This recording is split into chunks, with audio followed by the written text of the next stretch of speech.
विक्रेता बाजार क्या होता है? तो ऐसा बाजार जहां मांग की अपेक्षा पूर्ति कम होती, विक्रेता बाजार होता है।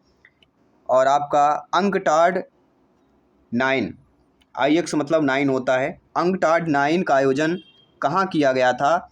तो मिडलैंड अर्थात दक्षिण अफ्रीका में किया गया था।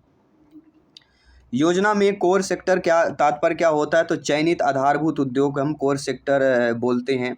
और भारत में सकल घरेलू बचतों में किस क्षेत्र का योगदान सर्वाधिक होता है? तो घरेलू क्षेत्र का होता है। और आप सभी लोग ज्ञानी सर खाता हैं, ब्रदर सिस्टर शिक्षक बंधु सभी लोग ध्यानपूर्वक समझिएगा। आप ये जानते होंगे कि इंडिया इज फॉर सेल नामक पुस्तक किसने लिखी है? चित्रा सुब्रमण्यम ने लिखी है। वर्ग 2 में आया हुआ प्रश्न है सोशल साइंस में। दक्षेस जिसे हम सार्क बोलते हैं, सार्क की स्थापना कब हुई? 1985 में हुई। ये बहुत बार पूछा गया है कि सार्क की स्थापना 1985 में किसने की। ये भी कई बार आता है कि सार्क की स्थापना 1985 में किसने की। दक्षिण एशियाई क्षेत्र का एक संगठन है सार्क। ये बांग्लादेश के जो तत्कालीन राष्ट्रपति जियाउर रहमान उस समय थे, तब ये किया गया था। 8 दिसंबर 1985 को ढाका में किया हुआ था। ठीक है। इसके संस्थापक कौन है? बांग्लादेश है। कौन कौन से राज्य ये जान लीजिए। देश कौन है? बांग्लादेश देश हो गया, भूटान है, भारत है, मालदीव है, नेपाल, पाकिस्तान और श्रीलंका। अब अफगानिस्तान भी 2007 में जो है शामिल हो गया है। 2007 के बाद अफगानिस्तान भी आ गया है सार्क में। अब ये जानते हैं कि स्वामीनाथन समिति किस क्षेत्र से संबंधित है? ये भी आपके वर्ग 2 में आया हुआ प्रश्न है, जनसंख्या नीति से संबंधित है। भारतीय औद्योगिक पुनर्निर्माण बैंक जो IRBI की स्थापना 20 मार्च 1985 में हुई। भारत में सर्वाधिक कम आय वाला राज्य बिहार है। क्या ये सही है? करंट अफेयर्स जान लीजिएगा। भारत में सर्वाधिक कम आय वाला राज्य कौन सा है? एक तो ये प्रश्न बहुत ही ज़्यादा इंपॉर्टेंट है। और एक और प्रश्न बताएंगे कि अगर 23-24 के आंकड़े में देखा जाए तो बिहार में लगभग 32,227 रुपये प्रति व्यक्ति आय यहाँ पे दर्ज की गई है। इसके बाद फिर आपका उत्तर प्रदेश, फिर झारखंड का नाम आता है। निम्न में से बात कर रहा हूँ। अगर ऐसा प्रश्न आ जाए कि भारत में सर्वाधिक आय वाला राज्य कौन सा है, तो महाराष्ट्र, गुजरात दो नाम आएंगे तो जानते हैं। लेकिन महाराष्ट्र के अलावा भी गोवा एक ऐसा राज्य है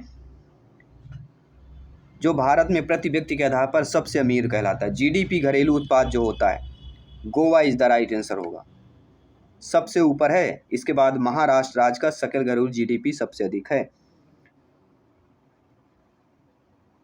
और कर्नाटक, दिल्ली आते हैं, लेकिन गोवा पहले आता है, ये ध्यान रखिएगा। प्रथम पंचवर्षीय योजना में किस क्षेत्र को सर्वोत्तम प्राथमिकता दी गई? कृषि एवं सिंचाई को। भारत का सबसे पहला बैंक कौन सा है? Bank of Hindustan. Tata iron and steel company TISCO की स्थापना कब हुई? 1907 में हुई। भारत में सर्वाधिक गन्ना किस राज्य में उत्पन्न किया जाता है? उत्तर प्रदेश में। भारत के किस राज्य में साक्षरता प्रतिशत अधिक है? केरल में। ये कई बार प्रश्न हुआ है कि भारत में किस राज्य में साक्षरता प्रतिशत सबसे अधिक है, तो ये आपका जवाब आता है केरल राज्य में सबसे अधिक है। लेकिन अगर ये पूछा जाए कि भारत में उच्चतम साक्षरता दर अगर पूछा जाता अब राज्य में, तो वह हो गए मिजोरम। क्या याद रखना है? मिजोरम। ये करंट की बात कर रहे हैं। ये आप जानते हैं 2011 की जनगणना के अनुसार केरल की साक्षरता 93.91% थी, लेकिन मिजोरम राज्य की साक्षरता पर 98.2% हो चुकी है। 7 वर्ष उससे अधिक आयु के लोगों को 73% है। राष्ट्रीय औसत के काफ़ी अधिक प्राप्त की गई है। केरल राज्य के बात करते हैं, फिर लक्षद्वीप आता है। लक्षद्वीप में अगर 23-24 के आंकड़ों की बात कर रहा हूँ, ये करंट आंकड़ों की बात की जा रही। 2011 में केरल आता है, लेकिन अभी करंट आंकड़ों की बात करता हूँ तो मिजोरम आता है। मिजोरम के बाद 97.3% लक्षद्वीप का है। त्रिपुरा में आपका 93.7% है। गोवा में 93.6% है। इसी प्रकार मिजोरम में 98.2। ये 23-24 के आंकड़े हैं, तो ये ध्यान देना आप सभी लोगों को। केरल 2011 के अनुसार है, क्योंकि अभी जनगणना हुई नहीं है तो ये आंकड़े लगाए जा रहे हैं, आंकड़ों के अनुसार बता रहा हूँ। बाकी जैसे अगर ऑप्शन आए, ऑप्शन के अकॉर्डिंग सही कर लीजिए। अगर मिजोरम ऑप्शन आता तो मिजोरम सही करना चाहिए, क्योंकि करंट चीज़ें हैं। ठीक है, चलिए बात कर लेते हैं अगले प्रश्न की।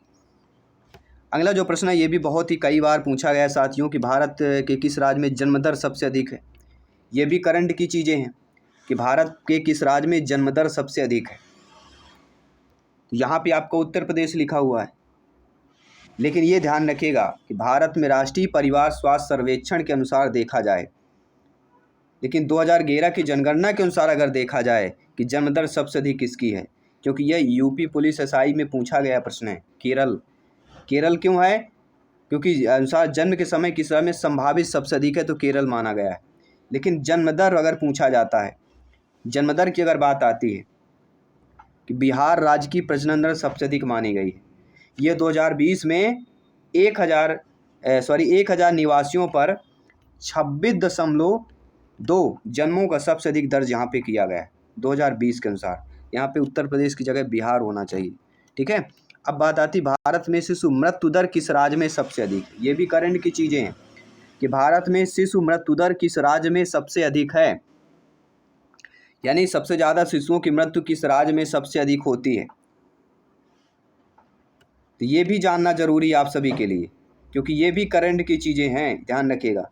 और करंट की चीज़ें जितने भी हैं वो आपको पता होना चाहिए, क्योंकि अब जो मध्य प्रदेश बन चुका है, भारत में सबसे अधिक शिशु मृत्यु दर मध्य प्रदेश राज्य में, जहां 1000 बच्चों में 40 बच्चों की मृत्यु हो जाती है। ये विधानसभा में प्रस्तुत आंकड़ों के अनुसार बता रहे हैं। लगातार वर्षों से शिशु मृत्यु दर के मामले में देश में सबसे ऊपर आ रहा है मध्य प्रदेश, और सबसे अधिक दर वाला मध्य प्रदेश है, क्योंकि 40 शिशु, यहाँ पे 1000 शिशु में 40 शिशुओं की मृत्यु हो जाती है। फिर इसके बाद उत्तर प्रदेश भी उच्च मृत्यु दर वाले राज्य में आता है, जबकि केरल शिशु में सबसे कम है। अगर सबसे कम आता है तो केरल करना है, सबसे अधिक आता है मध्य प्रदेश करना है, दूसरे नंबर पे उत्तर प्रदेश आता है। बढ़ते हैं अगले प्रश्न की तरफ। भारत में बाल श्रमिकों की संख्या सबसे अधिक किस राज्य में है। ये भी बहुत अच्छा, बाल श्रमिक आपने पढ़ा भी होगा, ये भी बहुत अच्छा चैप्टर है, करंट अफेयर्स की चीज़ें हैं कि भारत में बाल श्रमिकों की संख्या सबसे अधिक किस राज्य में है। तब आपका जवाब क्या होना चाहिए? तब आपका जवाब उत्तर प्रदेश होना चाहिए। क्या होना चाहिए? भारत में बाल श्रमिक के आंकड़ों की अगर बात करता हूं तो कौन सा हो जाएगा? उत्तर प्रदेश हो जाएगा। और इसके बाद बिहार, राजस्थान, महाराष्ट्र, मध्य प्रदेश, उत्तर प्रदेश, ये सारे शामिल हैं कि सबसे ज़्यादा आपका उत्तर प्रदेश राज्य आंकड़े के अकॉर्डिंग देखा जाए तो। ये करंट अफेयर्स है, आप बता देता। इकोनॉमिक्स ऐसा जो करंट चीज़ें पूछी जाएंगे, आपकी बजट से संबंधित प्रश्न आएंगे, लोकसभा राज्यसभा से प्रश्न आएंगे। ठीक है, ये सारे प्रश्न पूछे जा सकते हैं।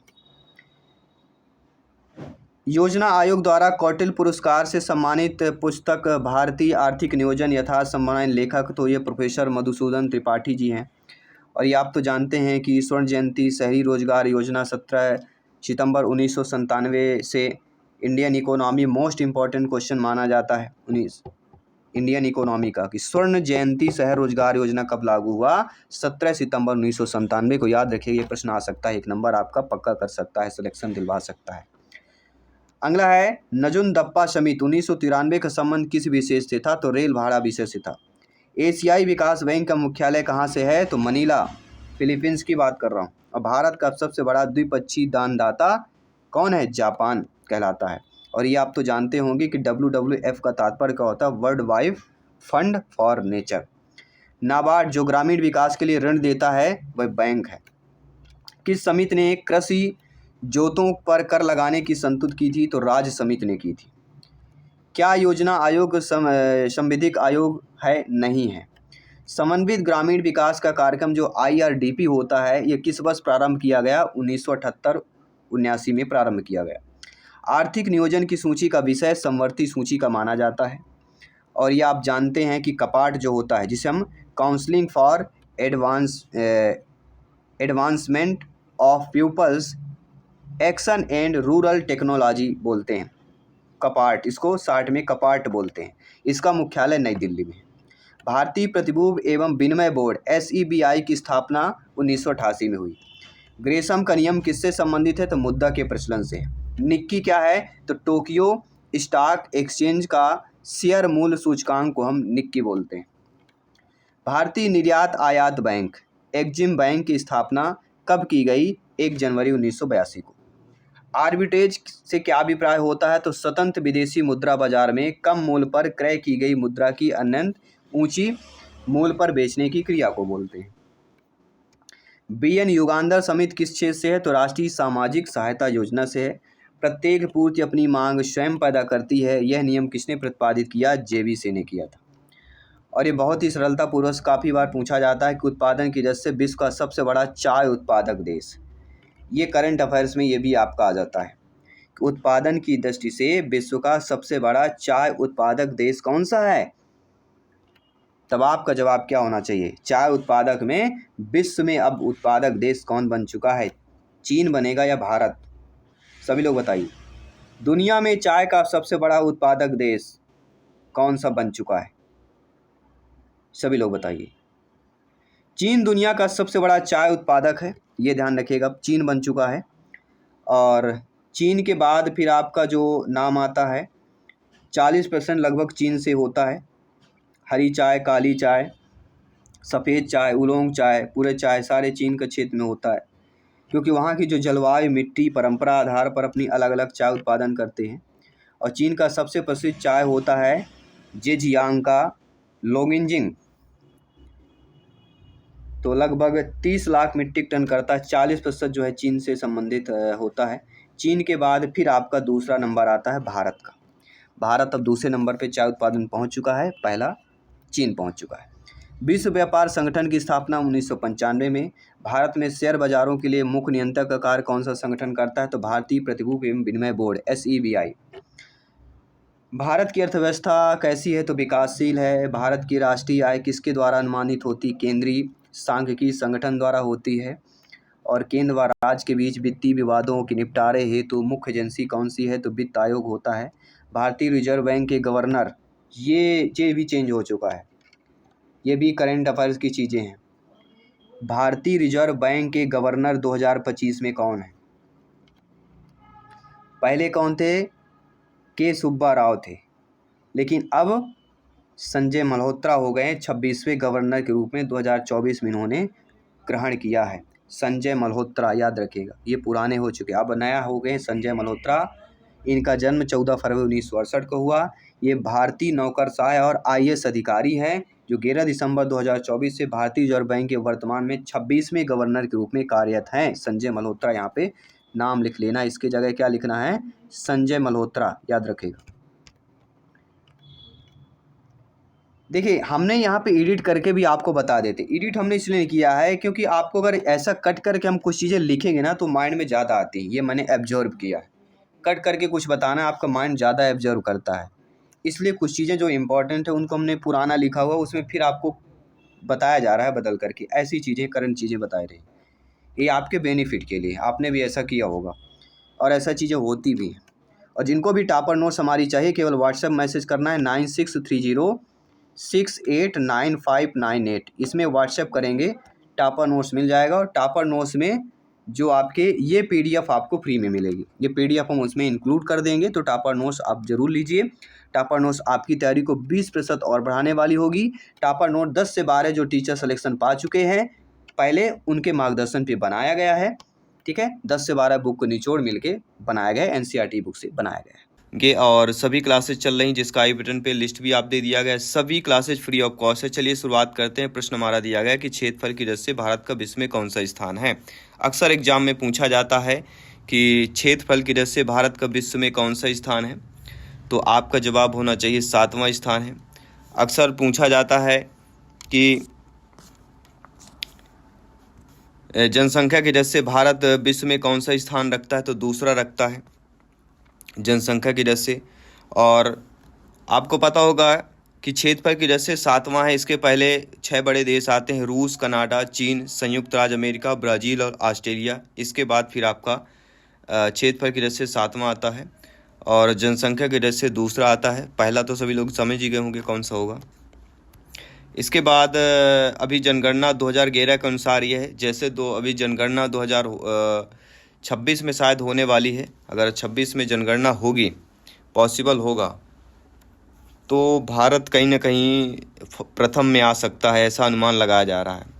भारत के उत्तर में कौन सा देश है? तो चीन, नेपाल, भूटान है। भारत के चारों उत्तर, दक्षिण, पूर्व, पश्चिम में कौन कौन से देश है आपको पता होना चाहिए। भारत के पूर्व में कौन सा देश है? तो बांग्लादेश है। पश्चिम में कौन है? तो पाकिस्तान है। ये सारे पता होने चाहिए। ये कहलाते हैं आपके इंडियन जियोग्राफी भारतीय भूगोल है, यहाँ से 7 से प्रश्न पूछे जाएंगे, 7 से 8 प्रश्न आएंगे। भारत के दक्षिण पश्चिम में कौन सा सागर है? तो अरब सागर है। भारत के दक्षिण पूर्व में कौन सी खाड़ी है? तो बंगाल की खाड़ी है। अक्सर आपके एग्जाम में पूछा जाता है, आप सभी लोग जानते भी हैं, ज्ञानी सर्वव्याख्याता लोग हैं। और जिनको अभी तक आपने सोशल साइंस के टॉपर नोट्स नहीं ली है, तो टॉपर नोट्स प्राप्त करने के लिए आपको मैसेज करना है 9630689598 96 30 68 95 98। इसमें व्हाट्सएप मैसेज कर दीजिएगा। जैसे मैसेज करेंगे आपको डिटेल मिल जाएगा, उस डिटेल को पढ़ लीजिएगा, समझ लीजिएगा, इसके बाद फीडबैक कर दीजिएगा। ठीक है, अगला प्रश्न देखते हैं। भारत के दक्षिण में कौन सा महासागर है? तो 3 चीजें आपको ध्यान रखना है, ये जो तीनों दिए गए हैं। अगर पश्चिम में पूछा जाए, दक्षिण पश्चिम में कौन सा सागर है? तो अरब सागर है। दक्षिण पूर्व अगर पूछा जाता है तो बंगाल की खाड़ी है, और दक्षिण में अगर पूछा जाता है तो हिंद महासागर है। ठीक है, पूर्व में क्या है? बंगाल की खाड़ी, और दक्षिण में हिंद महासागर। तीनों को याद रखिएगा, एक प्रश्न में से आ सकता है, संभावित प्रश्न है। अगला प्रश्न देखते हैं। हर एक क्वेश्चन साथियों यहाँ पे इंपॉर्टेंट है। पूर्वांचल की पहाड़ियाँ भारत को किस देश से अलग करती हैं? ये भी बहुत ही काफ़ी कॉम्पिटिटिव एग्जाम में प्रश्न पूछा गया, वर्ग 2 में भी यह आया हुआ चयन परीक्षा में, कि पूर्वांचल की पहाड़ियाँ भारत को किस देश से अलग करती हैं। तब आपका जवाब क्या होना चाहिए? म्यांमार। भारत म्यांमार सीमा का एक हिस्सा बनाती है, और ये भारत के उत्तर पूर्वी भाग के हिमालय की पर्वत एक श्रृंखला है, जो पटकाई पहाड़ियाँ, नागा पहाड़ियाँ, मिजो पहाड़ियाँ जैसी चोटियों से मिलकर बनी होती हैं। तो उत्तर पूर्वी भारत स्थित की बात करेंगे, म्यांमार के साथ एक प्राकृतिक सीमा भी बनाती है। और इसके बाद जो अगला प्रश्न है कि मन्नार की खाड़ी और पाक जल डमरू मध्य भारत को किस देश से अलग करते हैं? तो मन्नार की खाड़ी या पाक जो जल डमरू मध्य है, यह भारत को आपके जो देश श्रीलंका है, श्रीलंका से जो है अलग करता है। और ये तो सभी लोग जानते होंगे, ये तो जानना है सभी लोगों को, और पता भी होना चाहिए। क्या पता होना चाहिए कि संपूर्ण भारत की अक्षांशीय विस्तार कितना होता है? तो 8 डिग्री 4 से लेके 37 डिग्री 6 उत्तरी अक्षांश तक जो है माना जाता है। संपूर्ण भारत की अक्षांशीय विस्तार, संपूर्ण भारत की अगर पूछा जाए तो 8 डिग्री से 4 अक्षांश से 37 डिग्री से 6 उत्तरी अक्षांश तक। और भारत के मध्य कौन सी रेखा गुजरती है? मध्य में तो तीनों रेखाओं के बारे में जानना होना चाहिए कि भारत के मध्य में किन राज्यों से होके कर्क रेखा गुजरती है, ये भी एक प्रश्न है। या मध्य में तो कर्क रेखा गुजरती सभी लोग जानते हैं, लेकिन ये पूछा जाएगा कौन कौन से राज्य। तो पहला आता है गुजरात राज्य हो गया, गुजरात के बाद राजस्थान होता है, राजस्थान के बाद ध्यान रखिएगा मध्य प्रदेश, मध्य प्रदेश के बाद आता है छत्तीसगढ़, छत्तीसगढ़ के बाद आता है आपका झारखंड, झारखंड के बाद आता है पश्चिम बंगाल, फिर आता है त्रिपुरा, त्रिपुरा के बाद आता है मिजोरम। ये जो देश है, जो राज्य हैं, जो कर्क रेखा भारत के 8 राज्यों से होकर गुजरती है। भारत के मध्य में कर्क रेखा, ये सभी लोग जान लिया। अब जानते हैं भारत के उत्तर से दक्षिण का विस्तार कितना है। ये अक्सर पूछा जाता है कि भारत के उत्तर से दक्षिण का विस्तार कितना है, क्योंकि इंडियन जियोग्राफी जो भारतीय भूगोल है ये पूछा ही जाता है। तो याद रखिएगा 3214 किलोमीटर, 3214 किलोमीटर है, जो कश्मीर के इंदिरा कोल से लेके कन्याकुमारी तक फैला हुआ है। और पूर्व से पश्चिम तक पूछा जाए, भारत के पूर्व से पश्चिम तक 2933 किलोमीटर है, जो कच्छ के रण से अरुणाचल प्रदेश तक फैला हुआ है। तो सारी चीज़ें डिटेल के साथ जानना बहुत ही जरूरी आप सभी के लिए। अगला कि अंडमान निकोबार द्वीप समूह कहाँ है? तो बंगाल की खाड़ी में है। लक्षद्वीप कहाँ है? तो अरब सागर में है। ये भी है, ध्यान रखिएगा। ये जो 3 क्वेश्चन है, ये 3 क्वेश्चन बहुत इंपॉर्टेंट दिया गया है कि अंडमान निकोबार द्वीप समूह कहाँ पूछा जाएगा, तो कहाँ पर है? बंगाल की खाड़ी, याद रखिएगा। लक्षद्वीप कहाँ है? अरब सागर में है। भारत का दक्षिणी छोर अगर पूछा जाए तो इंदिरा पॉइंट, दक्षिणी छोर अगर पूछा जाता है तो वह इंदिरा पॉइंट कहलाता है। और ये भी अक्सर पूछा जाता है कि इंदिरा जो पॉइंट है, दक्षिणी छोर है जो, इसको अन्य नाम है इसका, अन्य दूसरा नाम है इसका पिगमिलियन पॉइंट भी बोलते हैं। इसको क्या बोलते हैं? पिगमिलियन पॉइंट भी बोला जाता है। और भारत का विश्व का क्षेत्रफल लगभग 2.42% के आसपास है। और ये तो सभी लोग जानते होंगे, आप सभी लोग यानी सर्वव्याख्याता लोग हैं, भावी अध्यापक अध्यापिकाएं हैं, कि विश्व की कुल जनसंख्या कितने प्रतिशत भारत में निवास करती है। ये बहुत अच्छा प्रश्न है। विश्व की कुल जनसंख्या का कितने प्रतिशत भारत में निवास करती है? तब आपका जवाब ऑप्शन जहां 17% दिया हो वहां पे करना है, या मैं बता देता हूं 17.5% से 18.5% के आसपास है, अकॉर्डिंग टू 2011 की जो जनगणना हुई थी। लेकिन अब बढ़कर देखा जाए तो 18% से या 18% के ऊपर हो गई होगी, जहाँ तक अभी की अगर बात करते हैं। लेकिन अभी तो 2011 के बाद तो जनगणना हुई नहीं है, लेकिन एक अनुमान लगाया जा रहा है। भारत का कुल क्षेत्रफल कितना है? ये नहीं आ सकता, लेकिन काफ़ी इजली भी कभी कभी आ जाते हैं। तो 32,87,263 वर्ग किलोमीटर है। यह देखिए किलोमीटर, केएम में होना चाहिए। थोड़ा इन चीज़ों को भी ध्यान देना है, किलोमीटर, वर्ग मीटर, सेंटीमीटर, इनमें अक्सर कन्फ्यूजन हो जाता है। ठीक है, अगर मिलियन में पूछा जाए तो 3.287 मिलियन वर्ग किलोमीटर। मिलियन में पूछा जाए तो 3.28, क्योंकि 10 लाख का 1 मिलियन होता है, 10 लाख का। भारत की स्थल सीमा कौन कौन से देश लगे हुए हैं ये भी जानना जरूरी है। तो भारत की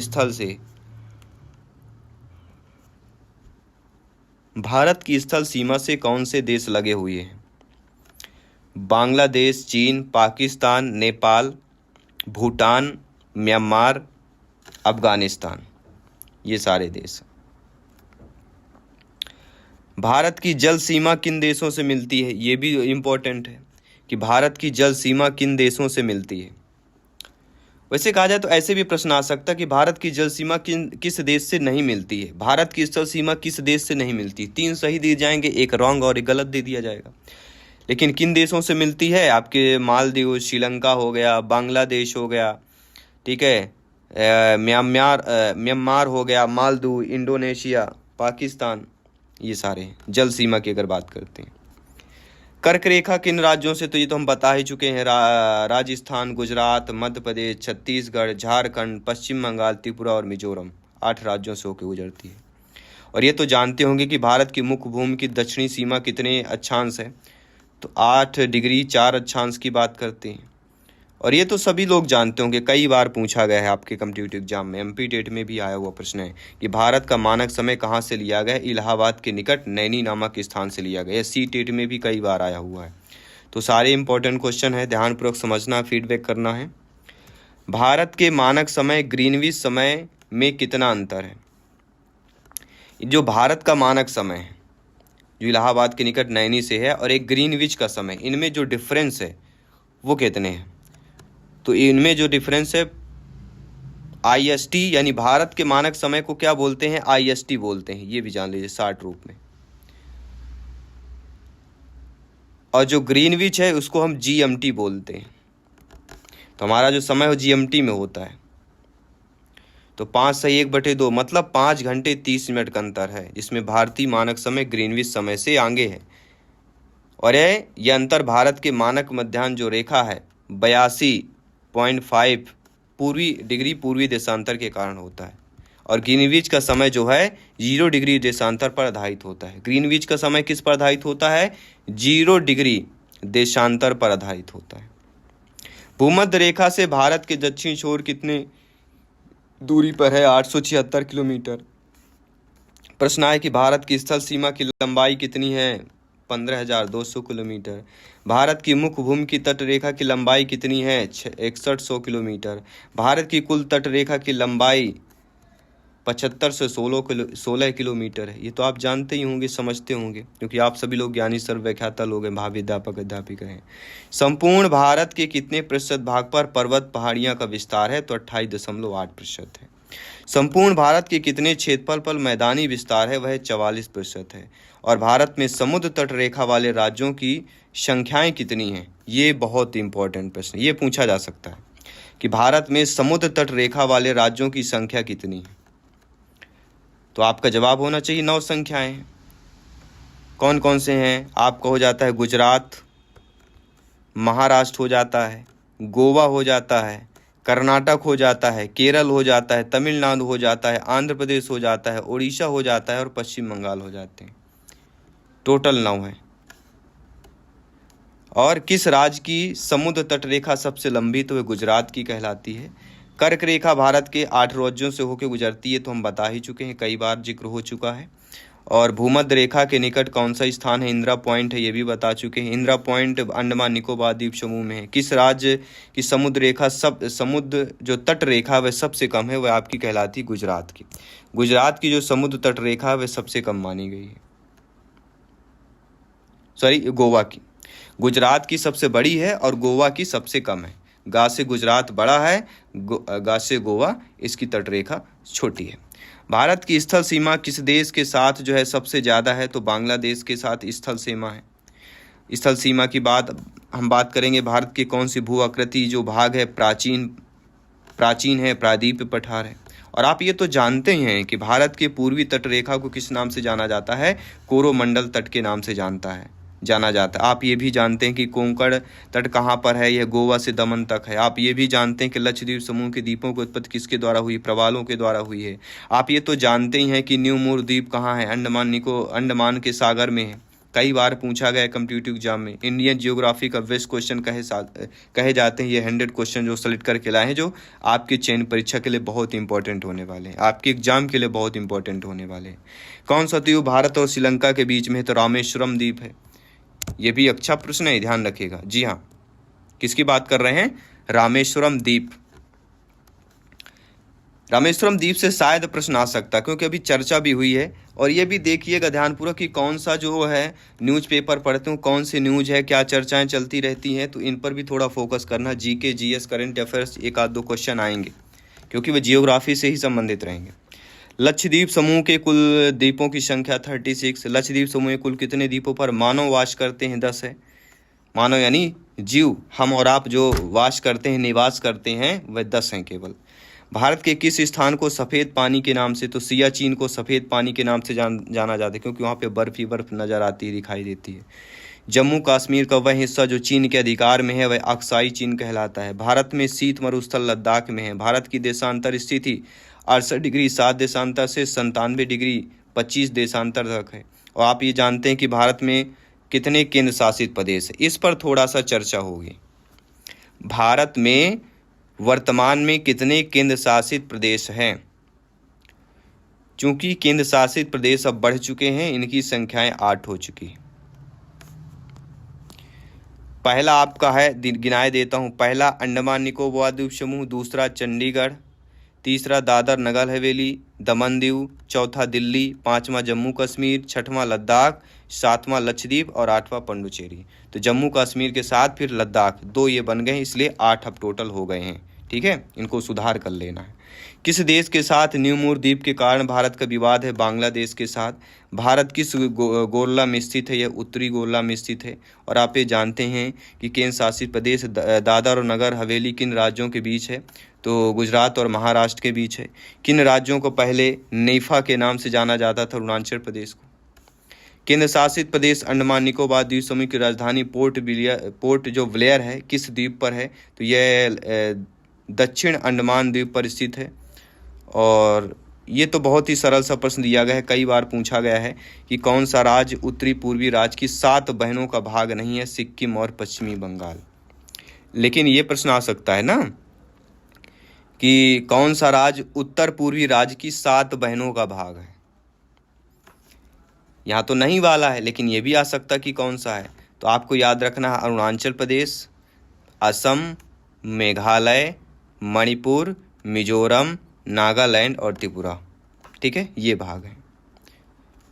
कौन सा महत्वपूर्ण अक्षांश भारत को 2 भागों में बांटता है? तो 23 डिग्री 3 अक्षांश, 23 डिग्री 3 अक्षांश की बात करेंगे। और उत्तर भारत में उप हिमालय क्षेत्र के सहारे फैले समतल मैदान को भावर कहते हैं। और कोरी निवेशिका कहाँ स्थित है? तो कच्छ के रण की बात करते हैं। और ये जानते हैं कि भारत का कौन सा राज्य 3 ओर बांग्लादेश से घिरा है? तो त्रिपुरा की बात आएगी। भारत के किस स्थान को मरुस्थल की राजधानी कहते हैं? तो जैसलमेर हो गया। और अरावली विंध्य श्रृंखलाओं के बीच कौन सा पठार है? तो मालवा का पठार है। और अरब सागर में स्थित भारतीय द्वीपों की मुख्य जो विशिष्टता क्या कहलाती है? सभी द्वीप प्रवाल उद्गम के कहलाते हैं। और मैकान का पठार भारत के कहाँ है? तो छत्तीसगढ़ में है। छोटा नागपुर का पठार छोटा नागपुर किस नाम से, तो रांची का पठार है। और इंदिरा पॉइंट भूमध्य रेखा की कितनी दूरी पर है, तो 876 किलोमीटर की दूरी पर है। भारत और चीन की सीमा रेखा को स्पर्श करने वाला भारतीय राज्य कौन सा है, तो वह अरुणाचल प्रदेश, नागालैंड, मणिपुर और मिजोरम। ये 4 राज्य जो भारत और चीन की सीमा को रेखा को स्पर्श करते हैं। और आप ये तो जानते होंगे कि दक्षिण भारत का सबसे ऊंची चोटी आपकी अन्नाईमुड़ी का बोला जाता है। सर्वप्रथम इंडिया शब्द का प्रयोग किस भाषा में किया गया, तो ग्रीक में किया गया। प्राचीन भारतीय भौगोलिक मान्यता के अनुसार भारत किस द्वीप का अंग है, तो जम्बू द्वीप का अंग कहलाता है। जम्बू द्वीप आप एक रामायण में भी नाम आया होगा, जम्बू द्वीप का जिक्र भी किया गया है। तो सारे क्वेश्चन है जो आप सभी लोग जानते हैं, केवल समझना है, अपने माइंड में थोड़ा सा एक बार और रिमाइंड कर लेना है, ताकि एग्ज़ाम के डर से एक बार आपके रिमाइंड में सारे क्वेश्चन आ जाएं, क्योंकि आप सभी से बनते हैं। मुझे पता है एग्ज़ाम देने के बाद फिर ऐसा होता है, अरे यार ये तो मेरे से बन रहा था, लेकिन वहाँ भूल जाते हैं। बस अरे यार नहीं करना है, केवल हमें यही चीज़ें कर रहे हैं ताकि आप सटीक आंसर करके आएँ। चलिए बढ़ते हैं अगले प्रश्न की तरफ कि भारतीय मानक समय कितने डिग्री देशांतर पर आधारित है, तो 82 डिग्री 36 पूर्वी देशांतर की बात करेंगे। आदम कपूल किन 2 देशों के मध्य है, तो बैरन और नारकोंडम। हैदराबाद का जुड़वा नगर सिकंदराबाद। थार भूमि को हम राजस्थान के नाम से जानते हैं। ठीक है। भारत का कौन सा राज्य है जो सबसे अधिक राज्य सीमा को स्पर्श करता है, वह उत्तर प्रदेश है। स्वतंत्रता से पहले कौन सा भारतीय क्षेत्र काला पानी के नाम से जाना जाता था, अंडमान निकोबार द्वीप समूह। झांसी नगर भारत के किस राज्य में है, तो उत्तर प्रदेश में है। खूब लड़ी मर्दानी वह तो झांसी वाली रानी थी, बुंदेलों के हर मुख हमने सुनी कहानी थी, आपने पढ़ा होगा। भारत की सबसे लंबी सुरंग जो है पीर पंजाल सुरंग कहलाती, जो जम्मू कश्मीर में है। भारत और पाकिस्तान के बीच सीमा रेखा का निर्धारण सर सिरिल जॉन रेडक्लिफ ने किया था। रेडक्लिफ याद रखिएगा। भारत का कौन सा राज्य है जो चीन, नेपाल और भूटान की सीमा को स्पर्श करता है, वह सिक्किम राज्य। सियाचिन ग्लेशियर भारत के जम्मू कश्मीर राज्य पे स्थित है। दक्कन पास किसके मध्य है, तो दक्कन का जो पास है दक्षिण अंडमान और लिटिल अंडमान पर है। भारत की भूमि का सबसे उत्तरी भाग क्या कहलाता है, इंदिरा कौल कहलाता है। भारत की मुख्य भूमि को रामेश्वरम द्वीप से कौन अलग करता है, आदम कपूर अलग करता है। दक्षिण गंगोत्री क्या है, तो यह अंटार्कटिका स्थित भारतीय वैज्ञानिक अनुसंधान। अगला प्रश्न है, तैमूर लंग ने दिल्ली को कब लूटा था, तो तैमूर लंग ने दिल्ली को 1398 में लूटा था। अगर डेट पूछा जाए तो 17 दिसंबर। कब लूटा था, 17 दिसंबर 1398 को दिल्ली पर हमला किया और शहर को लूट लिया था। इसके बाद शहर जो है खंडहर की तरह, यह खंडहर में शहर बदल गया था। अगला जो प्रश्न है ध्यानपूर्वक देखिएगा कि अशोक के अधिकांश शिलालेख किस लिपि में है, तो आपको ब्राह्मी लिपि में मिलेंगे। श्रीनगर की स्थापना किसने की, तो श्रीनगर की स्थापना अशोक ने की है। गांधी इरविन समझौता किस वर्ष हुआ, तो 5 मार्च 1931 को हुआ था। प्रश्न पूछा जाए सत्य शोधक समाज की स्थापना किसने की, ज्योतिबा बाई फुले ने की। आप जानते हैं कि विलय की नीति किसने लागू की थी, लॉर्ड डलहौजी ने लागू की थी। सोशल साइंस में 20 नंबर का पूछा जाएगा। 20 में 3 पार्ट हैं, जियोग्राफी रहेगा, इतिहास रहेगा और अर्थशास्त्र रहेगा। तीनों पार्ट को हम कंप्लीट करेंगे। विलय की नीति किसने लागू की, तो लॉर्ड डलहौजी ने लागू की है। केसरी और मराठा अखबारों का संपादन किसने किया था, तो बाल गंगाधर तिलक ने किया। प्रश्न पूछा जाता है कि टोडरमल का संबंध किस क्षेत्र से था, तो भू राजस्व व्यवस्था से था। महाराजा रणजीत सिंह की राजधानी कौन थी, तो महाराजा रणजीत सिंह की राजधानी लाहौर थी। प्रश्न पूछा जाता है कि गुप्त वंश का संस्थापक कौन था, श्री गुप्त था। ये वर्ग 2 में पूछा गया प्रश्न है। छत्रपति शिवाजी के मंत्रिमंडल का क्या नाम था, अष्टप्रधान था। अगला प्रश्न है, गुरु तेज बहादुर की हत्या किसने करवाई थी, ये भी वर्ग 2 में आया हुआ प्रश्न है, औरंगजेब ने करवाई है। अगला आता है, सिख धर्म के किस गुरु को जहांगीर ने हत्या करवाई, तो गुरु अर्जुन देव। प्रश्न आता है कि हुमायूं नामा पुस्तक की रचना किसने की थी, तो गुलबदन बेगम ने की थी। ये भी वर्ग 2 में आया हुआ प्रश्न है। अगला, किसने अपनी विजयों के उपलक्ष्य में चित्तौड़गढ़ में विजय स्तंभ का निर्माण किया? राणा कुंभा ने। ये वर्ग 1 में आया हुआ प्रश्न है। नालंदा विश्वविद्यालय की स्थापना किसने की थी? कुमारगुप्त ने की थी। अगला प्रश्न आता है, तराइन का प्रथम युद्ध किसके बीच और कब हुआ? तो पृथ्वीराज चौहान और मोहम्मद गौरी के बीच 1911 में हुआ था। ये वर्ग 2 में आया हुआ प्रश्न है 2018 के पेपर में। शून्य जीरो की खोज किसने की है? तो आर्यभट्ट ने की है। सिकंदर किसका शिष्य था? तो सिकंदर अरस्तु का शिष्य था। अरस्तु किसका गुरु है? तो सिकंदर का गुरु है। दोनों प्रकार से पूछा जाएगा। सिकंदर का सेनापति कौन है? सिकंदर का सेनापति सेल्यूकस निकेटर था। अगला प्रश्न आता है कि अजंता की गुफा में चित्रकारी किस धर्म से संबंधित है? तो बौद्ध धर्म से संबंधित है। अगला प्रश्न पूछा जा सकता है कि सिंधु घाटी सभ्यता में एक बड़ा स्नानघर कहाँ मिलता है? तो वह मोहनजोदड़ो में। और आप ये भी जानते कि किस मुगल बादशाह की मृत्यु दिल्ली में पुस्तकालय की सीढ़ियों पर गिरकर हुई थी? वह है हुमायूं। ये प्रश्न आ सकता है।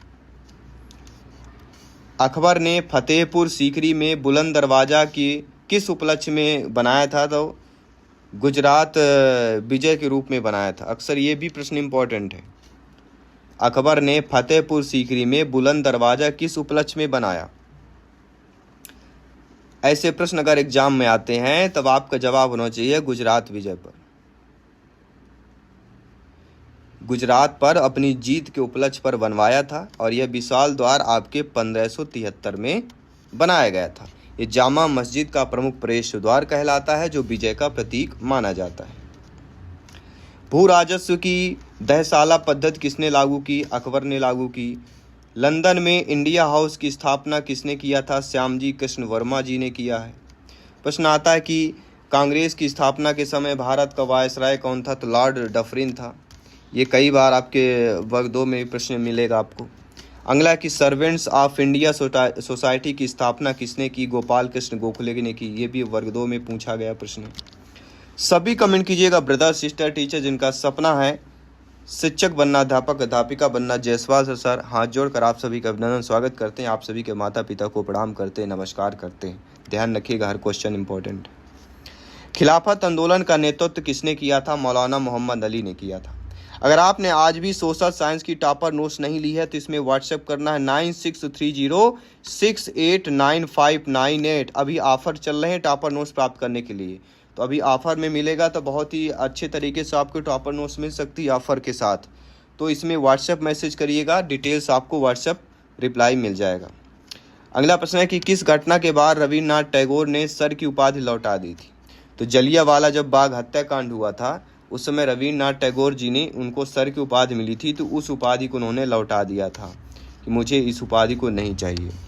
बीजक किसकी रचना है? तो संत कबीरदास जी की है। ठीक है। और अगला प्रश्न आता है कि चंद बीबी कहाँ की शासक थी? तो यह अहमदनगर की थी। पुर्तगालियों ने अपनी पहली व्यापारिक कोठी कहाँ खोली थी? तो वह कोचीन में खोली थी। अगला प्रश्न आता है कि वीर सावरकर ने किस संस्था की स्थापना की? तो अभिनव भारत। या ऐसा भी आ सकता है कि अभिनव भारत संस्थान की स्थापना किसने की? तब आपका जवाब होना चाहिए वीर सावरकर। अभिनव भारत, विनायक दामोदर सावरकर और Ganesh Damodar Savarkar. Young India society 1904 में विनायक दामोदर सावरकर और उनके भाई गणेश दामोदर सावरकर द्वारा नारायण दामोदर सावरकर द्वारा स्थापित एक गुप्त समाज था। अभिनव भारत संस्थान की स्थापना विनायक दामोदर, लेकिन अभिनव भारत की स्थापना वीर सावरकर की बात आती है, अक्सर एग्जाम में पूछा जाता है। अगला प्रश्न आता है कि गांधी जी का डांडी मार्च किस आंदोलन से संबंधित था? तो सविनय अवज्ञा आंदोलन से संबंधित हो जाता है।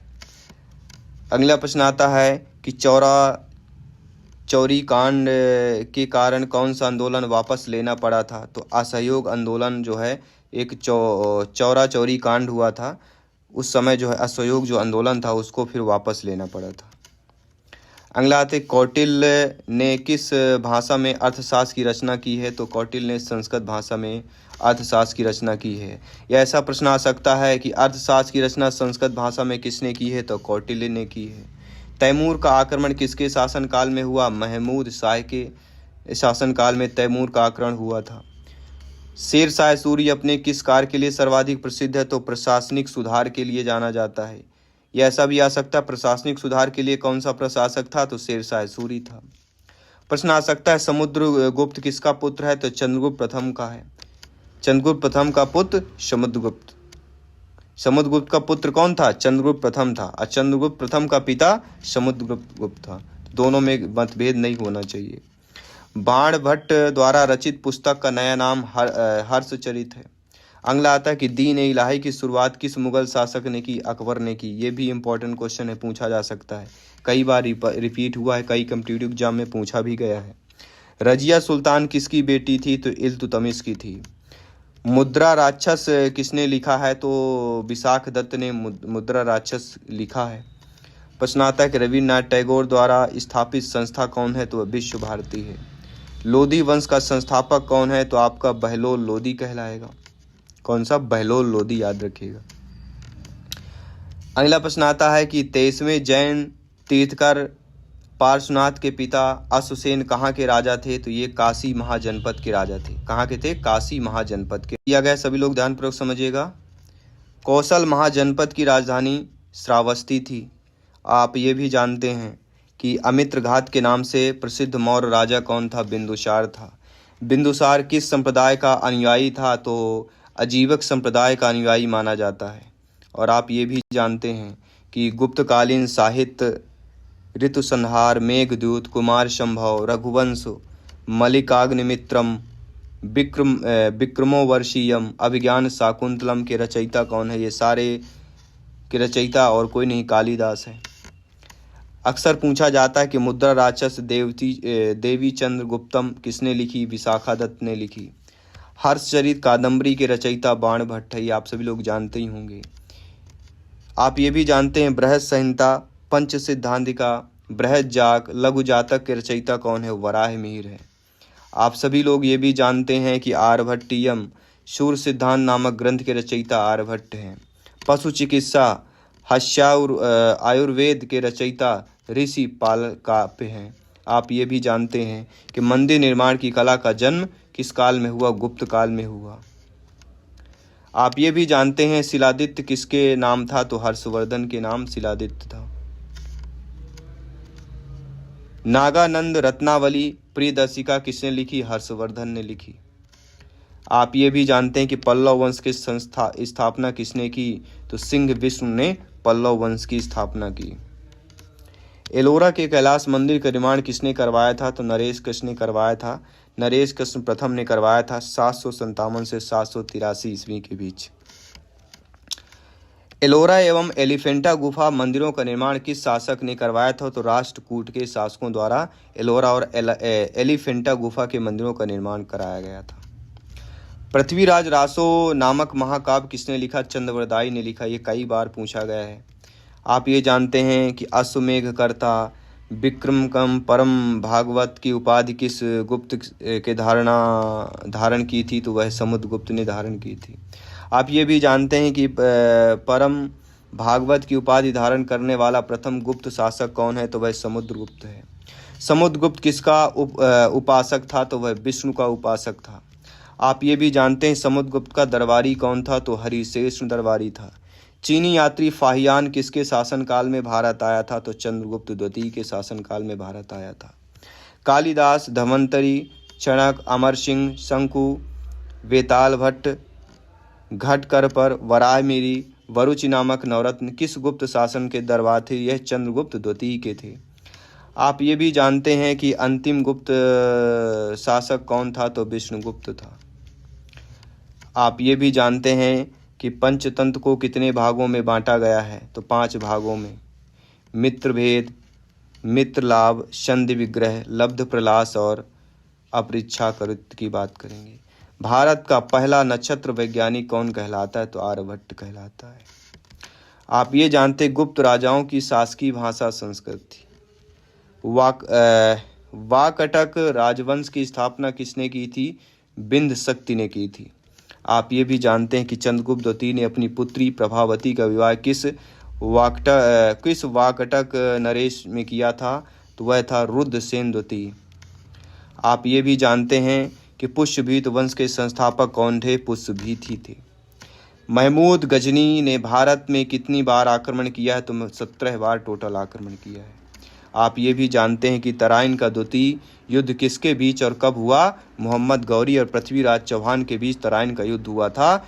1192 में तराइन का युद्ध मोहम्मद गौरी और पृथ्वीराज चौहान इन दोनों के बीच हुआ था। आप ये भी जानते हैं गुलाम वंश की स्थापना किसने और कब की थी? तो गुलाम वंश की स्थापना कुतुबुद्दीन ऐबक ने 1206 में की थी। आप ये भी जानते हैं कुतुब मीनार की नींव किसने लिखी? तो कुतुबुद्दीन ऐबक ने लिखी थी। 2.5 दिन झोपड़ा अजमेर और कुबत उल इस्लाम मस्जिद दिल्ली का निर्माण किसने कराया? कुतुबुद्दीन ऐबक ने कराया था।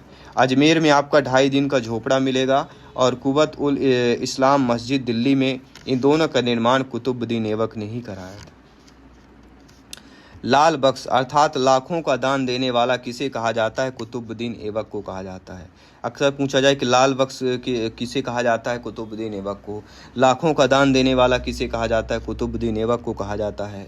चौगान खेलते समय घोड़े से गिरकर किसकी मृत्यु हो गई थी? कुतुबुद्दीन ऐबक को हुई थी। आप ये जानते हैं एकता प्रणाली किसने चलाई थी? तो इल्तुतमिश ने चलाई थी। कुतुब मीनार का निर्माण किसने कराया था? तो इल्तुतमिश ने ही कराया था। आप ये भी जानते हैं, ज्ञानी सर्वव्याख्याता लोग हैं, कि राज दरबार में सिजदा और पैबोस प्रथा की शुरुआत किसने की? तो बलबन ने की थी। आप साथियों ये भी जानते हैं कि नवरोज उत्सव किसने प्रारंभ किया? बलबन ने ही प्रारंभ किया था। आप ये जानते हैं कि अमीर खुसरो और अमीर हसन किसके दरबार के कवि थे? तो ये बलबन के दरबार के ही कवि थे। आप ये भी जानते हैं कि खिजली वंश की स्थापना किसने की? तो जलालुद्दीन फिरोज खिजली ने की थी। आप ये भी जानते हैं कि सितार एवं तबले का आविष्कार किसने किया? अमीर खुसरो ने किया। आप ये भी जानते हैं कि तूतिए हिंद भारत का तोता के नाम से कौन जाना जाता है? अमीर खुसरो जाना जाता है। आप ये भी जानते हैं कि हजार खंभा महल, जमैयत खाना मस्जिद, अलाई दरवाज़ा सीरी का किला का निर्माण अलाउद्दीन खिजली ने कराया था। आप ये भी जानते हैं कि इस्लामी वास्तुकला का रत्न किसे कहा जाता है? अलाई दरवाज़ा को कहा जाता है। आप साथियों ये भी जानते हैं कि तुगलकाबाद नगर किसने स्थापित किया था? तो गयासुद्दीन तुगलक ने किया था। आप ये भी जानते हैं कि नहरों का निर्माण करने वाला प्रथम शासक कौन था? तो गयासुद्दीन तुगलक था। आप ये जानते हैं कि आगरा शहर की स्थापना किसने की? बहलोल लोदी ने 1504 में की थी। अगला जो प्रश्न है कि जजिया कर क्या था? तो जजिया कर गैर मुसलमानों पर धार्मिक कर एक लगाया जाता था। जो गैर मुसलमान थे वो उनको जजिया कर बोला जाता था।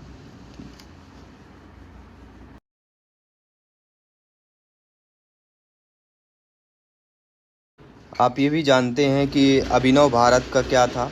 तो अभिनव भारत का क्या था? एक गुप्त उग्रवादी एक संगठन कहलाता था। आप ये भी जानते हैं कि हुमायूं का मकबरा कहाँ स्थित है? तो हुमायूं का मकबरा आपकी दिल्ली में है। आप ये भी जानते हैं कि अकबर की भूराजस्व व्यवस्था का प्रवर्तक कौन थे? तो टोडरमल थे। आप ये भी जानते हैं कि भारत की यात्रा पर आने वाला प्रथम ब्रिटिश सम्राट कौन था? तो जॉर्ज पंचम था। आप सभी लोग ये भी जानते हैं कि प्राचीन यवद्वीप का आधुनिक नाम कौन था? तो वह जावा है। आप ये जानते हैं कि सर्वप्रथम किस विदेशी यात्री ने भारत की यात्रा की? तो वह आपका फायान कहला जाता है। आप ये भी जानते हैं कि अकबर के इबादत खाना की स्थापना किसने की थी? तो फतेहपुर सीकरी ने की थी। आप ये भी जानते हैं अस्तो मास सदगम कहाँ से लिया गया है? तो ऋग्वेद से लिया गया है। और अक्सर आप सूक्तियों में देखते होंगे, अक्सर आप ये जानते होंगे कि ऋग्वेद में सर्वाधिक सूक्त किन दो देवों से संबंधित है? तो इंद्र और अग्नि, ये जो दो देव हैं, तो ऋग्वेद में सर्वाधिक सूक्तियाँ इन्हीं दो देवों से संबंधित है। 1905 में बंगाल का विभाजन किसके द्वारा किया गया? तो लॉर्ड कर्जन के द्वारा किया गया था। आप ये जानते हैं कि अहिल्याबाई किस शासक परिवार की थी? तो होलकर की थी। दिल्ली चलो नारा किसने दिया? सुभाष चंद्र बोस जी ने दिया था। अगला कि बौद्ध धर्म के त्रिरत्न कौन कौन थे? तो बुद्ध, संघ और धम्म, ये बौद्ध धर्म के त्रिरत्न कहलाते हैं। आप ये जानते ही होंगे कि केसरी समाचार पत्र के संस्थापक कई बार पूछा गया है, बाल गंगाधर तिलक है। शिमला सम्मेलन किस वायसराय के कार्यकाल में हुआ था? तो शिमला सम्मेलन लॉर्ड वेवेल के जो कार्यकाल इनका वायसराय थे, इनके कार्यकाल में सम्मेलन हुआ था शिमला सम्मेलन। अगला प्रश्न आपने अक्सर सुना होगा, देखा होगा, जाना भी होगा, पढ़ा भी होगा कि अथर्ववेद में भगवान शिव के लिए किस शब्द का प्रयोग किया गया था, तो महादेव है। अक्सर पूछा जाता है, जो महादेव शब्द है भगवान शिव के लिए किस वेद में किया गया, तो अथर्ववेद में किया गया है। समुद्रगुप्त को भारत का नया नेपोलियन किसने कहा? भारत का नया नेपोलियन विसेंट स्मिथ ने समुद्रगुप्त को कहा था। ये भारत का नेपोलियन किसे कहा जाता है? समुद्रगुप्त को कहा जाता है। और किसने नाम दिया था? विसेंट स्मिथ ने बोला था। नील नदी के किनारे कौन सी सभ्यता का विकास हुआ था? तो मिस्र जो सभ्यता है नील नदी के किनारे हुआ है। अजातशत्रु किस वंश से संबंध रखता है? तो हर्यक वंश से रखता है।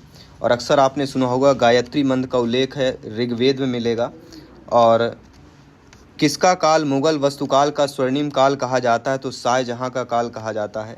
वर्ष 1921 में मोपला विद्रोह हुआ था, जो कि केरल में है। केरल में हुआ था मोपला विद्रोह। कब हुआ? 1921 में हुआ। कबीर किसके शिष्य थे? तो कबीर रामानंद के शिष्य थे। छत्रपति शिवाजी ने किस किले का निर्माण कराया था? तो छत्रपति शिवाजी ने रायगढ़।